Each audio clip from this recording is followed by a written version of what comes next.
del lloro. Hi havia una vegada una família pobra que vivia a la muntanya.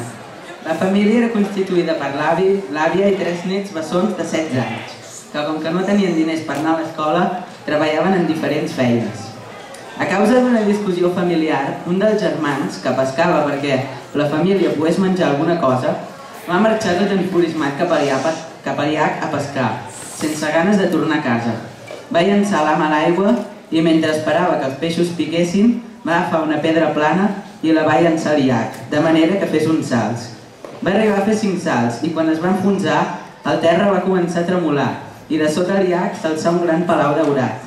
El noi es quedà bocabadat, se'l quedà mirant. De sobte va sentir una veu que deia: Entra dins, que t'espera una sorpresa. El noi no s'ho pensà 2 vegades i entrà. Era un palau grandiós i s'anava guiant amb unes fletxes lluminoses que hi havia al terra. Al final de tot arribà a una cambra on hi havia un lloro, sobre una taula davant d'una cadira. El lloro tot parlant digué: Seu a la cadira, que t'haig d'explicar una cosa. El lloro li explicà que li faria una pregunta i que si l'endevinava podria demanar un desig i si la fallava quedaria tancat en una cambra per sempre. El noi acceptà i de cop totes les portes i finestres es tancaren perquè el noi no pogués marxar. El lloro li digué: Si un tren elèctric viatja cap al sud a una velocitat de 250 km/h, el vent li ve de cara a una velocitat de 50 km/h i la temperatura és de 10 graus centígrads, cap a quin sentit tenia el fum de la locomotora? El noi pensà i digué: Si viatja cap al sud i el vent li ve de cara, el fum anirà cap al nord. El lloro apretà un botó i el noi caigué en una cambra fosca. Ah! I des de dalt el lloro li digué: Si és un tren elèctric, com vols que tregui fum per la xemeneia? El segon germà, que era pastor, també es discutia amb els avis, perquè el seu germà havia marxat i no volia tornar. Així que agafà el seu ramat d'ovelles i marxà cap al llac. En arribar allí va veure el palau sobre l'aigua i una canya clavada al terra, i pensà que el seu germà estaria al palau. Llavors entrà. En entrar, seguí les fletxes fins a arribar a la cambra del lloro. Aquest li explicà el mateix, que si encertava la pregunta li concediria un desig i si la fallava quedaria ja tancat tota l'eternitat.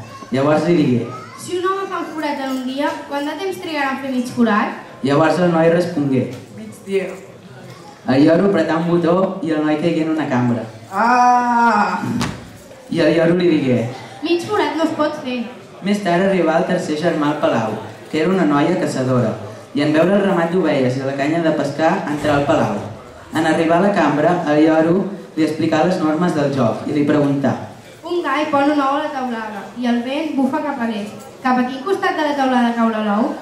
I la noia respongué. Cap a l'oest. El lloro apretà un botó i la noia caigué a la cambra. Ah! I el lloro li digué: Un gall no pon ous. Més tard arribà l'àvia per perdonar tots 3 nets i en veure el ramat, l'escopeta i la canya de pescar al costat del palau hi entrà. En arribar a la cambra del lloro li explicà les normes del joc i li va fer la pregunta: Al mar de Madrid la marea puja 2 centímetres cada dia. Quan pujaran 3 mesos si anem sumant els cops que puja cada nit? I l'àvia respongué: A Madrid no hi ha mar. El lloro li concedí un desig i l'àvia va pensar que no tenia diners i li va dir que volia els 3 nets i molts diners. Però aquest li digué que només podia ser una cosa i preferia marxar a casa amb els seus 3 nets, que els diners no li feien la felicitat i que preferia estar a casa amb la família tots reunits. Rondalla apuntada, rondalla acabada.